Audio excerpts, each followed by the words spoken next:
বেশ কিছুদিন যাবৎ জ্বালানি তেলের মূল্য বৃদ্ধির ব্যাপারে পত্রপত্রিকায় আলাপ আলোচনা চলছিল। অবশেষে সেই জ্বালানি তেলের মূল্য বৃদ্ধি করল বর্তমান অন্তর্বর্তীকালীন সরকার।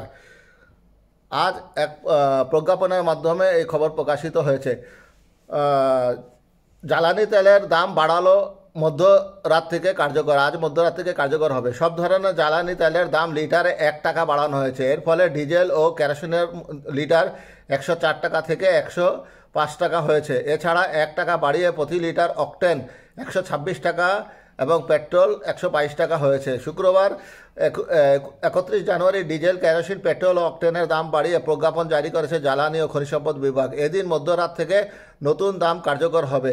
প্রজ্ঞাপনে জানানো হয়েছে, বিশ্ববাজারে জ্বালানি তেলের দাম কমা বাড়ার সঙ্গে সামঞ্জস্য রেখে স্বয়ংক্রিয় পদ্ধতিতে দেশে ভোক্তা পর্যায়ে প্রতি মাসে জ্বালানি তেলের মূল্য নির্ধারণের লক্ষ্যে প্রাইজিং ফর্মুলার আলোকে ফেব্রুয়ারি মাসের মধ্যে তুলনামূলক সাশ্রয়ী মূল্যে জ্বালানি তেল সরবরাহ নিশ্চিতে জ্বালানি তেলের দাম পুনর্নির্ধারণ করা হয়েছে। এর আগে গত 1 জানুয়ারি ডিজেল ও কেরোসিনের দাম লিটারে 1 টাকা কমিয়েছিল সরকার। তখন থেকে প্রতি লিটার অকটেন 125 টাকা এবং পেট্রোল 121 টাকার পরিবর্তে 21 টাকা করা হয়েছিল।